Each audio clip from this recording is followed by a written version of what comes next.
Hi guys, it's been a little bit, but we're coming at you with another update. Vista Cruiser and shop in general. So let's start off with the shop update.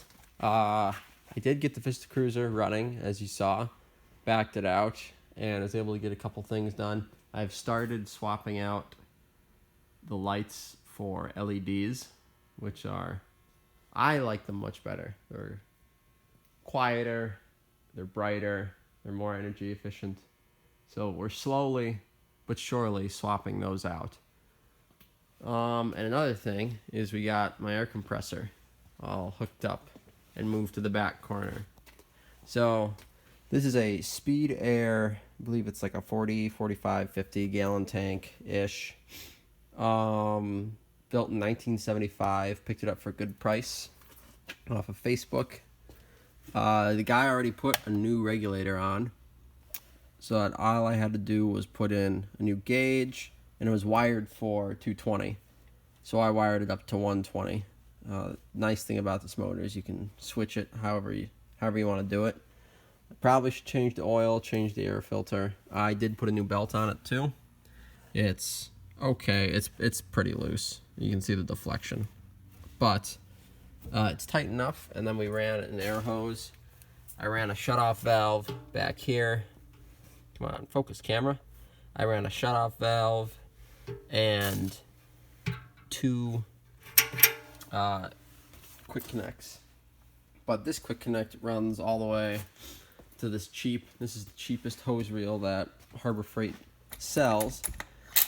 But I like it because what you can do, it's not a ratcheting one. You pull this out and you twist it and you lock it, and then it's free to spin. And then say you want that much hose, you then just do this, pull it back, and then it will lock in place just like that.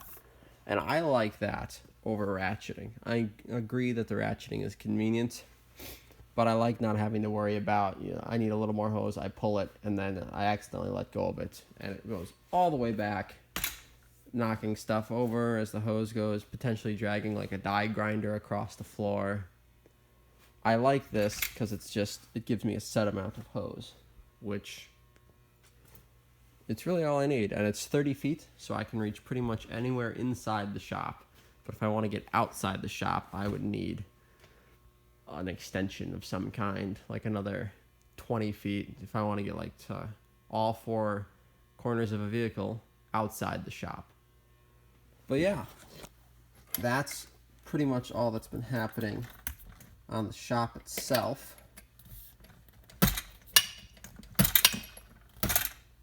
Oh, come on now. That's pretty much all that's been happening on the shop itself. On the Vista Cruiser, we have had some progress. Not much though. I've gotten really busy with school and work. I've had a lot going on, so sadly my projects have taken a back seat, but that happens sometimes. Oh, I have to remember where we left off last time. Air shocks were installed and working. I found that the shock bracket was ground down. I think it lost the wheel, but I did get the footwell lights installed. As you can see, there they are, working. They're hooked up to the door switch here and to the ground for the light switch, and it's really easy to do. If you guys want to do this at home, what I did is let's see if we have a light in here. We do. Look at that. So I bought that American Auto Wire kit I know I talked about earlier, and you can really do this with any kit you want. I chose the American Auto Wire because the plugs look like a factory GM connector, and the wire color choice of orange and white makes it look fairly original, even though my routing is not original. As you can see, I just sort of took all the excess and tossed it up. Ooh, that is really bright. But I just tossed it up, wrapped it up. But what you ended up doing is I tapped into the original harness here at these points. See it right there. So one of these white wires, focus camera, one of these white wires is the ground for the door switches, and the other one is the ground for the light switch on the dash. So you just have to, it's a ground side switch, so it's getting power all the time. You just hook up the grounds, and then you hook it up to a 12 volt of the battery, which I did here. You can see I'm using those blade connector add-ons that I told you guys about in another video. They just, here's how they look in the fuse box. They just go right on the end of the fuse panel, or on the fuse. It does take some practice to get it in there. You gotta sort of spin it in, but I have one right there off the battery. That's one, that red lead is for my cigarette lighter that I added. That lead is off the lights. That'll be for the tack that I'm gonna be putting in. And then I have another accessory lead added right up there. And that'll be for the tack as well. That's really all the accessories I'll be adding. And you have to make sure you add it to the right side of the fuse. So on the battery side, this side is the side that gets power all the time. And when the fuse blows, it stops power from getting on this side, because you can just install this blade connector on this side of the fuse, and it's technically not fused, even though it's touching a fuse, because this is the side that's getting power from the battery. So even if you hook it up to the wrong side of the fuse can blow, and if you have a short to ground, it can still keep heating up and cause a fire. A lot of people, I'm surprised at the number of people that just think either side of the fuse is okay. It's not. You have to take the fuse out, get out your test light, and figure out which side is which. Because if you don't do that, you can potentially start your car on fire.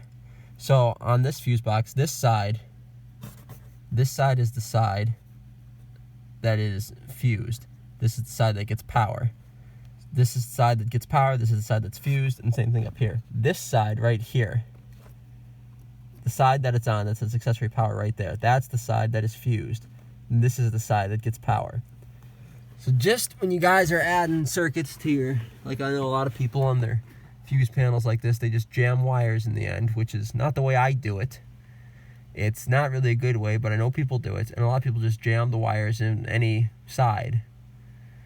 And then you see these nice, like, original cars, and the people wanted to add speakers, so they add an amp in, and then their car burns down because they put it on the wrong side. Even though it's technically touching a fuse, it's not technically a fused circuit. So just be careful if you guys add accessories like that. A little surprised at the number of people that don't know that. And another thing we added in today, it's not wired, but this is the original switch for the up and down window. I tried to get it lined up as best as I could. It is a little bit of a pain, but it is in there. And it looks way better. Oh boy, sorry about that. This light went to strobe. And it does look better than what the other one looked like. That factory toggle switch from AutoZone. So that isn't a reproduction of the original, and it isn't in there quite straight, as you can see. But just the interior, it's a 70s car. Quality control is okay. The gaps on like the glove box light and all that. Not the glove box light. What am I talking about? The ashtray door. I mean, the gaps are okay on that. They're not perfect. The glove box, I need to adjust it, but the gaps on the glove boxes are never perfect in these cars. So it's just something it's a little thing about these cars. They're not perfect because it's a 70s car. But it looks way better, and once it's wired up, it's a special plug on the back, so I have to order a factory harness and get it installed and splice it on. So it looks good right now, and hopefully within a couple weeks it'll actually be functional. And I think that's all I've done so far tonight. I might get the radio wired up. You guys might hear that nice original 69 to 72 radio playing in this car tonight. We'll see. I also, I know I have to get the tach wired up. I might get the lower AC valence. That's broken in 3 different pieces. The third piece is still in the car, but this is broken. I might glue it and then bolt it into the car. Use that as the jig to hold it together while the glue dries, and then take it back out and paint it with some of this wonderful Rust-Oleum satin dark brown. I don't know what the actual color is. I just picked it up from my local hardware store, and it matches pretty good. I painted this right here. It matches okay. This is more, it's a different finish, but for a $3 can of paint, that matches pretty good. And I've painted the kick panels. The kick panels were absolutely garbage in this car, and now they match pretty well, if I do say so myself. They look pretty good, and I know this is a crappy camera and the resolution isn't that good, and I'm sure it looks fine. It looks really good on the camera, but in person you can tell it's not. You can tell it's been painted. You can tell it's not the original color, but it looks really good. It still looks really good. And this, for reference, this is what the originals looked like. They were all pretty beat up. Come on, camera, focus. Here we go. So this is what the originals were sort of looking like. Sort of this off finish. It's broken, it's faded, it's dirty. So we're gonna go through. Wow, it does not want to focus at all. So we're gonna go through and probably paint these side pieces too, glue the cracks we can. Hopefully there's not too much plastic missing. But we'll go through, take them off, clean them up, paint them, slap them back in the car. Same thing for these rear panels as well. On the rear doors, as you can see, these are just a little, not this side so much, but this side. You can tell that's worn, definitely. So we'll take them off and we'll paint them, and it won't be perfect, but it'll look much better. It'll look much better than, here's another good example. You can see it's a little faded. So if we go through, we can just richen that up with some of that paint, and I know it's not gonna last as long as it's a professional paint job, but it's a $3 can. And I'd say for a not even designed to match this interior, that matches exceptionally well, especially on a budget. So that's what you guys have to look forward to. I'm gonna see if I can get the radio hooked up here, and we'll see if we can get some tunes playing out of the rear speakers. I have a template to hold the bracket for the front speakers I'm installing. I showed you guys earlier, a couple videos ago, with those, oh gosh, I don't remember what size. I think there's 6x4s. Just something small, something not too huge. Didn't really know how much space I had in the dash, so I played it safe with the sizing of the speakers. But I'm going to have a local machine shop make some brackets out of aluminum so I can bolt them under the dash, not in the kick panels. Like, I know they make kick panels that can hold speakers, but I really don't want to see them. I really want to make it look as original as possible, at least to the year of 1970, which is why it doesn't have a head unit. So yeah, we'll see if I get the radio in. Yeah, I don't know. We'll see what happens. Okay, so we took a little change of plans. I didn't do any more wiring on the car with the radio. I realized that in order to run the radio with a safe amount of resistance or impedance, I would need to wire up all 4 speakers, because these radios, they need to run at a certain impedance, otherwise you'll burn them out. The factory single speakers up in the dash right here are 10 ohms. So if you run 2 in parallel, that brings it, or if you run not in parallel, if you run 2 speakers, like mine are 4 ohm impedance, if you run 2 in series, That gets you to 8 ohms, which is enough. But I'm going to, there's a local electronic supply store. I'm going to get a 2 ohm resistor as well and put it in so that I am at the factory 10 ohms for the front. I need to figure out what the factory ohms were for the rear speakers for the original radio so that I can get to that correct impedance. That is critical for protecting the radio circuits. Otherwise, it can, I believe, if there's not enough resistance, it'll send too much current through, and you'll end up burning up the radio. And I don't really want to do that because this radio it works. So we're gonna protect it. We're gonna make it last as long as possible. But what I did end up doing is I took out a bunch of trim pieces out of the car. These are the trim pieces for inside on the side all the way down to the floor, on the B pillar, and also on the C pillar all the way down. So these go in on the inside. You can see all the way to the floor on the C pillar. They were all rough. The paint was starting to flake off, just like on the kick panels. So I just went through, again, not even professional. It's out of that rattle can, the Rust-Oleum Satin Brown. You have to pick up another can of. And we just went through, we scuffed them up, took off a bunch of the flaking paint with some Scotch-Brite, and sprayed them with brake clean, got the dust off, let that evaporate, and then just hit it with some paint here on my shop floor. I got oil dry, we got that blowing and circulating air, so it's nowhere near professional. It's not even high quality for a garage job, but it'll look better. The kick panels turned out decent enough. I wasn't even too careful with laying out even coats, and even when I did the kick panels, and the kick panels turned out decent enough. So these will look a hell of a lot better than they did before. Same thing here, the C pillar pieces, those are all B pillar pieces, and then there was one piece, the driver's side upper B pillar trim had a crack in it, and it was actually missing a piece of plastic, and I could go in and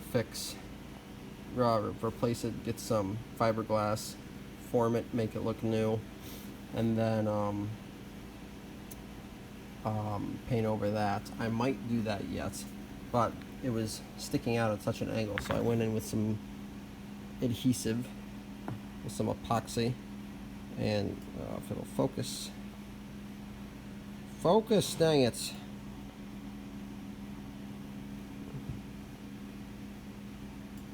But anyways, I went in, I glued the crack, glued the piece together, and then wrapped some tape around it. So that's just holding it, that'll dry.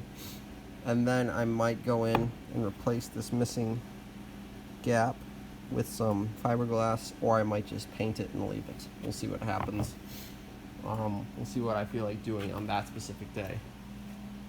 We're not trying to restore the car, we're trying to spruce it up currently. Eventually, I plan on restoring the car when I have more time, more space, and more money at a later date. But I mean, it's in good enough shape right now. The floors are solid, the paint is solid. It doesn't leak any water when it rains. It runs phenomenal. It's in excellent shape. It's not even close to a restore right now. But we'll give it, the tailgate could use some love because they don't make these anymore. That's going to be the big problem with this car when we do restore it, is all you have to find a clean, crappy Vista Cruiser down south, or I'll have to, I believe these are the same as the standard A body, because keep in mind this chassis is 5 inches longer. It's not a typical A body. They stretched the frame 5 inches to make it a 121 inch wheelbase, same as the B bodies. And you need the specific frame and all that. I know a guy that works at a local restoration shop. They actually do have a Vista Cruiser frame in their shop right now. I don't think they have a car for it, but you know what? That just goes to show you. You call up these restoration shops, and I know a lot of them will help you find parts, even if you don't go with their services. A lot of times they will help you find parts, at least the ones I've talked to, and that's a really good service that they put out because they have all the connections. I know they're working on W30s, W31s, which for those of you who don't know, those are the rare, only normally around 1,000 made each year. There's special packages for the 442, and one of my personal dream cars is a W machine. So they do an excellent job helping you out. The guys I know are super friendly. So if you're having trouble finding parts, maybe talk to a local restoration shop, and they might be able to help you out with some of this hard to find, especially for you four-door guys and you station wagon guys. Talk to your local restoration shops. They can help you find stuff. It might be a little more pricey, but they can find the quality parts. They can find the diamonds in the rough pretty decently if you're having trouble finding certain parts. But anyways, a lot of the station wagon, like all these body panels, to my knowledge, are not made. Or if they are made, they're made by some guy who hasn't advertised it anywhere online. So it'll be, I know some people that make body panels from scratch, like with an English wheel and all that. They'll come out and they can make these beautiful, perfect factory spec body panels. But again, it costs money. But I think that's what's going to have to happen. The rust isn't super bad, but it is starting to corrode along here. I mean, that's just a little strip of metal right now. The same thing here, it's just a little strip. So I'm not thinking I would have to replace any major body panels by necessity. I mean, I could put a ram air hood on and all that, but another thing that would have to be fixed when I restore this car is removing this. This was an aftermarket antenna one of the previous owners made, and honestly, it's pretty ugly. I really hate that it's on there. I think it ruins the nice flow of the roof. You just have this little nub, this little chode on top of the roof. But to fix it, I mean, I'd have to take it off. There's a hole drilled in the roof, so I'd need to patch the hole with some weld or whatever, not Bondo, but you'd have to patch it. You have to take the headliner off, run a patch of steel or Bondo or whatever, and then you have to match the paint. And this paint is not perfect, but if I'm gonna match it, I might as well just go through and repaint the whole damn car. So that's a long ways down the road though, because I got this Mustang I gotta do, and I have my truck that I gotta do. The truck is definitely forward on the list because I've got the parts going for that right now. The frame for the truck hopefully gonna be blasted soon, and I did get the axle rebuilt on it. Then we can get the axles painted, the front and rear, get them painted, get it back on there, and then I can have a rolling chassis. I can start move the bed of the truck over, fix that rust, and then fix the cab corners on the truck as well, because the cab corners, I don't think they'd last another year. They're getting pretty thin. But that's all to come in the summertime when I start working on the truck. But yeah, so for the Vista Cruiser, getting ready for spring, which is March is coming up very quick here. I know we're supposed to get snow early March. Wisconsin Marches are in like a lion, out like a lamb. So March is coming up quick, but I've got probably another 4 weeks, 3 to 4 weeks to get this car registered and road safe. So I've got my whole list, that's tacked up to the wall over there, blowing in the wind from the heater. Brake hoses are a big one. Get the radio working. Tires probably. I mean, these tires, they have enough tread, and even though they're Michelin's, they're not dry cracking, which is very surprising. But get the interior all set, get the radio working, let these pieces dry and get painted. Brake hoses, change all the fluids, and then give it a tune-up. So I have not ordered the parts yet. Mine's a little tight at this point, but plugs, wires, point set, cap and rotor, all that stuff. and then wash it. Yeah, wiper blades, belts. I mean, the hardest part was the fuel tank. The next most expensive thing is going to be the tires, and well, all the fluids changed. If you lump all the fluids together, that's one expensive thing. But you know, it's all got to be done. But yeah, I think in the next month or so, this car will be ready to hit the road, cruise about town, and get 6 miles to the gallon. Oh, and mufflers, not super important, but I do want to put some mufflers on this. It sounds good. You can hear the big block, but the mufflers are like 4.5 feet long on this thing. So I'm thinking maybe some Cherry Bomb turbos, some Cherry Bomb Extremes. I don't really want to go with glass packs on this. So yeah, we'll see what I end up going with. The Cherry Bombs are nice because they're all around 30 bucks. So yeah, we'll see. Cherry Bomb turbos is what I have on my Cutlass, and I like the way they sound. They sound really good, and not very bad on the highway, but a nice low grunty sound. So we'll see if I go with those on this, or if we go with Cherry Bomb Extremes for a definitely more aggressive sound out of the Vista Cruiser. I kind of want an aggressive sound out of this, but we'll see how much I actually enjoy it. I've never had a super, super loud car before, if I'm being honest. But again, the mufflers are a quarter mile away when you're driving this thing, so you're going to need some loud exhaust in order to even hear it. But yeah, so I think that's where I'm going to leave it off tonight.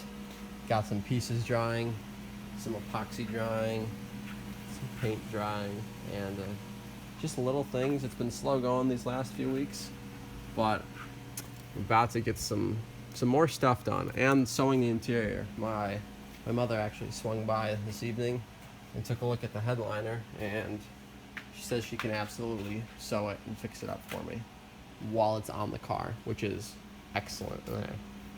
Big thumbs up to her. Big appreciation to her for doing that for me eventually. That'll really improve the interior. That's a major flaw. But yeah, so I'm gonna let you guys go, and I'll catch you in the next one.